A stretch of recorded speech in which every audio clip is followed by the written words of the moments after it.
The phone rang while Evelyn was ironing a plain blue dress she had planned to wear to her daughter's big day. She had taken in the seams herself, stitched a neat line along the hem, and pressed the collar until it lay flat and clean. The dress was simple but neat. It smelled faintly of lavender, because she always slipped a sachet into the wardrobe. She answered with a smile in her voice. "Lena." There was a pause, like someone closing a door to speak freely. Then Lena's voice came, tight and careful. "Mom, listen. I need to say this before things get messy." Evelyn's hand stilled over the ironing board. "What's wrong?" "Don't come to the wedding," Lena said. "No greeting, no softness. Please. You'll shame me. You're too poor, Mom. The guests, Ryan's family, this is a black tie event. It's not for you." The room felt suddenly small. The iron hissed on the fabric. Evelyn pulled it back before it burned a mark. "Lena," she said softly, "I bought a dress. It's modest, but it's nice. I won't be in the way." "It's not about being in the way," Lena snapped, then lowered her voice. "It's about image. Ryan's mother invited people from the company. Media might be there. I can't have anyone judging me because you look simple." Evelyn stared at the dress she had worked so hard to make perfect. Her throat tightened, but she kept her voice steady. "Your mother looks simple," she said. "Is that what you mean?" There was a sharp little sigh. "Please don't make this harder than it is. I'm under pressure. I don't want to argue. What will you tell people who ask where I am?" Evelyn asked. "I'll say you're unwell," Lena replied quickly. She had already rehearsed it. "It's better for everyone." For a long second, there was only the soft tick of the kitchen clock. Evelyn pictured Lena as a little girl in a sunflower dress, clinging to her hand at the first day of school. She tasted the memory like salt. "If that is what you want, I won't come," she said. Her voice surprised her, calm, almost gentle. "I love you." The line stayed silent. Then Lena muttered, "Thanks for understanding," and hung up. Evelyn stood very still. The iron cooled beside her, the blue dress folded like a quiet apology. She put the iron away, smoothed the fabric one last time, and carried the dress back to the wardrobe. When she closed the door, the lavender scent drifted up, kind and useless. She made tea but did not drink it. She sat at the small kitchen table, the one where she used to help Lena with homework while dinner simmered. The evening light came in at a low angle and fell across the photo frames on the wall. Lena at her graduation, Lena in her first apartment, Lena beaming with a certificate in her hand. In every picture, Evelyn stood just off to the side, smiling like the sun was shining directly on her child. It had not always been like this. When her husband, Michael, died, Evelyn took 2 jobs, front desk at a clinic by day, alterations at a dry cleaner by night. She learned to measure without looking, to run a sewing machine in straight lines even when her eyes stung. She skipped new shoes so Lena could go on school trips. She sold a necklace Michael had given her so Lena could have a prom dress she adored. She never said a word about the sacrifice because it felt natural, like breathing. Things began to change when Lena started working at the marketing firm. New friends, new language. "We need to polish my brand," she would say, half joking, and Evelyn would laugh along. Then came Ryan. He was handsome, well-connected, always talking about numbers and seats at the table. He liked fine things and made Lena feel like fine things finally liked her back. Evelyn noticed her daughter's posts grew glossy. The captions grew colder. When the engagement was announced, Evelyn knitted a soft white shawl and thought she would add beads along the trim. The wedding planner sent group emails full of words like gala, platinum package, and curated guest experience. No one asked Evelyn's opinion about flowers or songs. She told herself it was normal. She had always chosen quiet over noise. She picked a neat card and wrote a small blessing in tidy script. She saved a little money each week for a thoughtful gift. Now she sat in the still kitchen and tried to swallow the words, "You'll shame me." They would not go down. She took the shawl out of a paper bag and held it up to the light. Her hands had made it, not by knot. Her hands had made so many things. They did not look like shame. At 8:30, Mrs. Clark from next door knocked to return a casserole dish. She took one look at Evelyn's face and set the dish down gently. "You've had news," she said, not asking. "Just wedding talk," Evelyn answered. She tried to smile. "Young people and their plans." "Plans come and go," Mrs. Clark said. "Mothers stay." She squeezed Evelyn's arm and left it at that. When the house was quiet again, Evelyn opened the drawer under the phone and took out a small tin box. The lid stuck at one corner. She lifted it carefully. Inside were letters tied with a faded ribbon, a photograph of Michael laughing at a picnic, and a slim envelope marked in his handwriting. For Evelyn, keep safe. She had kept it safe for years, too many to count, because the contents were a private link between who she had been and who she had become. Paper can carry a life across time if you let it. She touched the envelope, but did not open it. She knew every line inside by heart. The list of shares Michael left her in a company that had once been small and was no longer small. The name of the man who had promised to look after her interests without fuss. The phone number that had changed offices but not owners. She had chosen a simple life because it made sense while Lena was growing, because goodness felt cleaner when it did not come with announcements. But goodness did not mean silence forever. Evelyn slid the envelope back and closed the tin. She was not angry. Anger would have been easier. What she felt was sharper than anger and cooler. The knowledge that love should not be a mask someone puts on only for photographs. Lena had traded warmth for shine and had not noticed it slipping away. You cannot forgive a thing until you admit it happened. She was not ready to forgive. She was ready to stand up. At 10, her phone buzzed. A message from Lena. Hope you understand. I'm overwhelmed. I'll send you photos after. Evelyn typed, I understand. I wish you joy. She deleted the last line she wanted to add. And I will always be your mother. Because the words would sound like begging. She sent the message as it was and set the phone face down. She washed the cup she had not used and wiped the counter, slow and careful. She put the blue dress back on a hanger and zipped the garment bag. Then she took a notebook from the shelf and opened it to a blank page.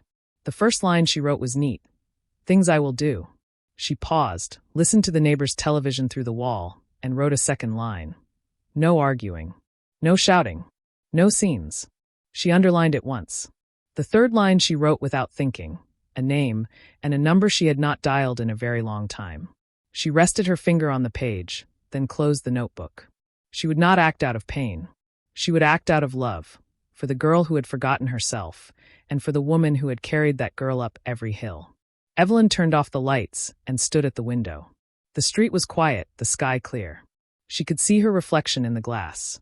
A tidy woman with tired eyes and a straight back. People might call that simple. She found another word for it now. Solid. Before bed, she set the alarm for early. She knew exactly what she would do in the morning. She would take the tin from the drawer and make one call. She would not ask for a seat at the wedding. She would not beg to be seen. She would arrive on her own terms, with the truth standing beside her, and she would let her daughter see the mother she had always had. You said. The next morning, Evelyn woke earlier than usual. The sky outside her window was pale and soft, but her mind was sharp, awake in a way it hadn't been in years. She brewed tea, sat at the table, and placed the small tin box in front of her. Her hands rested on the lid for a moment, steady but firm, before she opened it again. Inside, everything was as she remembered. The letters, the photo of Michael smiling under the sun, and the envelope with his neat handwriting. She unfolded the paper slowly, even though she knew every word. Michael had written it a few months before he passed away. If anything happens to me, these shares will keep you safe. Trust Charles Whitmore. He promised me he would always look after your part of the company. At the time, Evelyn hadn't thought much about it. She didn't know much about business, only that her husband had helped a close friend build a clothing company from scratch. She assumed the shares were just a kindness, maybe worth a little someday. But she remembered the day years later, when Charles himself had visited, handing her the first dividend check. You don't need to worry, he had said. You're part of this family now. The checks had grown larger over time, but Evelyn never changed her life. She kept the money in accounts, paid her bills modestly, and put most of it aside. When Lena needed tuition, Evelyn covered it easily without saying where the money came from. To Lena, it looked like her mother worked herself to the bone for her. In a way, she had worked at jobs, but she also carried the silent weight of choice. She never used her wealth for herself because she believed simplicity kept her grounded.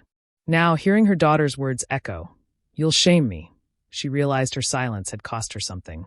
Lena didn't just ignore her sacrifices. She saw her as a burden, someone to hide away. Evelyn picked up the phone. The number in Michael's letter had been updated over the years, but she had always kept track just in case. She dialed carefully. Whitmore Group, a receptionist answered. This is Evelyn Harper. I'd like to speak with Mr. Whitmore. He'll know me. There was a pause, and then the woman's tone shifted. "One moment, madam." A click, and then a familiar voice, older but still strong. "Evelyn? My word. It's been too long." Her throat tightened. "Charles." "I." She hesitated, then steadied herself. "I need a favor. It's about my daughter's wedding." He didn't ask for details. "Say no more. Tell me when and where. I'll take you there myself." Evelyn exhaled, a small weight lifting. "Charles, I don't want to cause a scene." "You won't," he said, his voice carrying the certainty of someone used to making decisions that shaped entire boardrooms. "But you deserve respect. If your daughter can't see that yet, perhaps others will remind her." After the call, Evelyn sat in silence. She looked around her little kitchen, the plain cupboards, the worn chairs, the lace curtains she had sewn herself. To anyone else, it looked like the home of a woman who scraped by. But hidden in her bank accounts were enough figures to change a life. She thought about Lena. She remembered buying her daughter's first ballet shoes, even though money was tight. She remembered patching Lena's coat one winter, so she wouldn't be cold. She remembered every tear Lena cried when her father died, and how Evelyn had promised, "I'll always take care of you." Maybe Evelyn had taken care of her too well. Maybe she had hidden too much. Lena had grown up thinking appearances meant everything, because Evelyn had made life seem effortless. She never let her daughter see the truth of the sacrifices, or the power Evelyn quietly held. The next few days, Evelyn prepared herself. She visited a boutique, one of the many owned under Whitmore Group's umbrella. The manager, recognizing her name, rushed forward with respect. "Madam Harper, we've been expecting you." Evelyn tried on a gown the color of deep midnight, the fabric falling smooth and elegant. She felt strange at first, out of place, but when she looked in the mirror, she saw a woman who had carried burdens, who had endured storms, who deserved to walk tall. She also visited the jeweler, the same one she hadn't stepped into since Michael bought her their wedding bands. The clerk bowed slightly when he saw her. "It's been years, madam. Allow me to show you our best collection." She chose a necklace, not the flashiest, but graceful, with stones that caught the light like water. At night, she folded her blue dress, the one she had ironed with hope. She placed it back into the wardrobe and whispered, "Not this time." The night before the wedding, Lena sent another message. "Mom, just to be clear, please don't come. It will only make things harder for me. I'll send photos after." Evelyn didn't reply. She placed her phone face down and set the gown on the hanger by her bed. In the quiet, she thought about what she was about to do. She wasn't going to the wedding for revenge. She wasn't going to embarrass her daughter. She was going to remind Lena of something she had forgotten. Dignity isn't about status. It's about truth. The morning of the wedding, a black car pulled up outside Evelyn's modest home. The chauffeur stepped out and opened the door. Inside, Charles Whitmore sat waiting, his silver hair neat, his presence commanding. He smiled warmly. "Shall we go, Evelyn?" For the first time in years, Evelyn allowed herself a small smile. She slipped into the car, her gown sweeping behind her, and as the door closed, she felt the weight of years of silence lifting. The city lights blurred past the window as they drove. Evelyn sat straight, her hands folded calmly in her lap. She wasn't nervous anymore. She was ready. By the time they arrived at the grand ballroom, the music inside was already playing. Guests laughed and sipped champagne, waiting for the bride and groom to appear. But before anyone else noticed, the doors opened. Evelyn stepped out of the car, Charles offering his arm. The cameras flashed, the ushers whispered, and people began to rise. The woman Lena had called too poor was about to walk into the most important night of her daughter's life, and nothing would ever be the same again. The ballroom glowed with golden light. Chandeliers sparkled overhead, throwing diamonds of brightness across polished floors. Guests in black tie attire murmured and laughed, their voices blending with the music from a string quartet. The wedding had been planned to impress, and it showed. Every detail screamed wealth, power, and status. At the center of it all was Lena, radiant in her gown, holding Ryan's hand. She smiled at the flashes of cameras, at the guests who praised her beauty, at the whispers that traveled across tables. Tonight was supposed to be her triumph.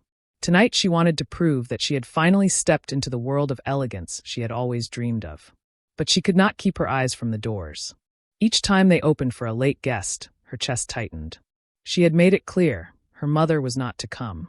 She prayed Evelyn had listened. Ryan noticed her distraction and leaned in. "Relax," he whispered. "Everything looks perfect." Lena nodded quickly, forcing a smile. She wanted so badly to believe him. And then, just as the music swelled, the ballroom doors opened wide. A hush fell instantly. Heads turned. Glasses paused midair. Even the musicians stumbled for a second before recovering. The entire room seemed to inhale at once. Evelyn Harper stood in the doorway.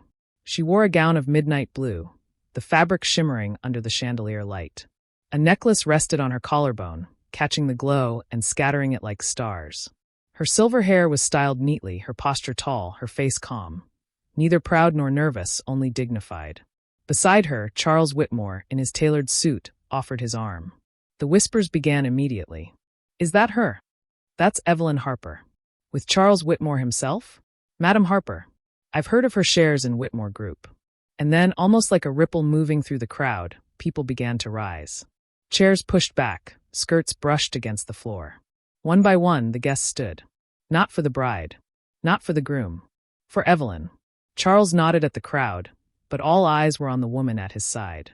The ushers bowed slightly, the photographers turned their lenses, and even the host of the evening hurried forward with a respectful smile. "Welcome, Madam Harper. We are honored you could join us." Ryan's hand slipped from Lena's fingers. His mouth hung open. "You're your mother?" he stammered. Lena's face drained of color. She could not breathe. She had told everyone Evelyn was too sick to come. She had insisted her mother was unfit for such a glamorous event. And now here she was, shining brighter than anyone else in the room. Evelyn walked slowly, each step measured. She did not rush, did not look left or right, but the crowd's eyes followed her. She was not trying to steal attention. She simply carried herself like someone who belonged, and the room responded to that truth. As she passed, guests whispered greetings. "Good evening, Madam Whitmore." "It's an honor, Madam Harper." "Wonderful to finally meet you." The titles rolled like a wave, wrapping around Lena until her ears burned. Finally, Evelyn reached the front. She stopped, looked at her daughter, and for a moment neither spoke. Evelyn's eyes were steady, filled not with anger but with something sharper. Disappointment, strength, and love all tangled together. Lena's lips trembled. "Mom," she whispered, too soft for anyone else to hear. The ceremony continued, but the air had changed. Guests who once fawned over Lena now turned their attention to Evelyn. Even Ryan's parents, who had looked down on Evelyn before, leaned forward with sudden interest. They whispered to each other, clearly shaken by this unexpected revelation. The photographers, who had been told to focus on the bride and groom, kept turning their cameras toward Evelyn. Each flash captured her calm smile, her graceful presence, her quiet power. For Lena, the night that was supposed to prove her worth became something else entirely. Every cheer, every clap, every respectful greeting was for her mother. Evelyn had not raised her voice, had not declared her wealth, had not needed to. The truth spoke for itself. When the ceremony ended, Evelyn did not rush to leave. She mingled politely, speaking with old friends from the company who approached her with warm smiles. "It's been too long," one said. "Your late husband would be proud." Lena stood frozen, clutching her bouquet tighter and tighter until her knuckles turned white. She wanted to scream, to demand answers, to ask why her mother had hidden this secret. But she could not. Not in front of everyone. Not while all eyes were on Evelyn. At one point, Ryan finally turned to Lena and whispered harshly, "You never told me your mother was connected to Whitmore Group. Do you know what this means?" Lena shook her head weakly. Her mind was a blur. All she knew was that the woman she had pushed aside, called poor, called shameful, was now the star of her wedding. The ballroom lights glittered. The music played on. But in Lena's chest, there was only a heavy, crushing silence. She had wanted a perfect wedding. Instead, she had given her mother the stage without even realizing it. And Evelyn? She simply smiled politely, never raising her voice, never making a scene. It was not revenge in the loud sense. It was something quieter, something deeper. Her presence alone was enough to turn the night upside down. For the first time in years, Lena saw her mother not as a burden, but as someone she barely knew. The night was not over. The questions were only beginning. The ballroom slowly emptied after the vows were exchanged. Guests gathered near the tables, sipping champagne, still buzzing about Evelyn's arrival. Some came to shake her hand, others to tell her how much they respected her late husband, Michael. Everywhere she went, people treated her with quiet honor. Lena, meanwhile, sat stiff at the head table, her bouquet laid forgotten. Her cheeks burned each time she heard her mother's name whispered with awe. This was supposed to be her night, the night she finally proved she belonged in the world of the wealthy and powerful. But now the spotlight had shifted. Ryan leaned close, his tone sharp but hushed. Why didn't you tell me your mother was connected to Whitmore Group? Do you have any idea what this could have meant for us? For my business. Lena blinked, stunned by his words. She had expected anger, maybe shame. But Ryan's eyes gleamed with greed, not embarrassment. He was calculating what her mother's presence could do for him. In that moment, Lena's stomach twisted. She stood, clutching her gown, and made her way across the room toward Evelyn. Guests parted instinctively, giving her space but also watching, curious, expectant. The bride and her mother, finally face to face. "Mom," Lena said, her voice trembling. Evelyn turned slowly. Her expression was calm, not triumphant. She didn't look like a woman who came to ruin her daughter's night. She looked like a mother who had finally stopped hiding. Lena lowered her voice, desperate. "Why didn't you tell me? Why didn't you say you had all this?" Her eyes darted to Charles, who stood nearby, speaking to a group of businessmen. "The shares, the company, the money, all these years. Why did you let me think you were just poor?" Evelyn finished gently. Lena's face flushed. "I didn't mean." "Yes, you did," Evelyn said, her tone soft but firm. "And that is the problem." The word struck harder than a shout could have. Lena swallowed, her eyes filling with tears. She glanced at the guests who pretended not to listen, but leaned just close enough to catch every word.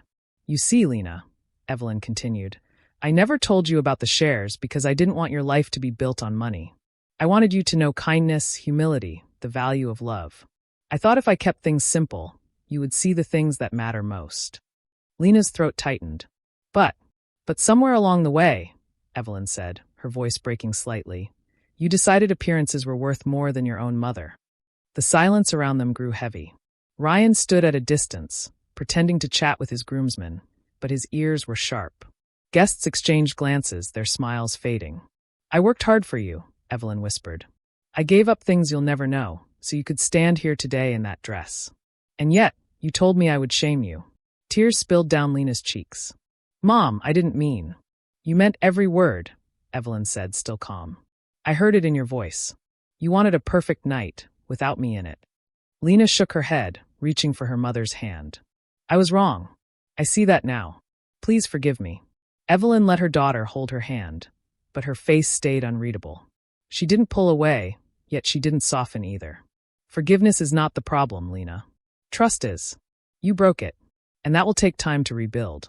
The crowd had fallen completely silent now. Even the music had dimmed. All eyes were on them. Evelyn gave her daughter's hand one last squeeze, then released it. "I won't make a scene," Evelyn said quietly.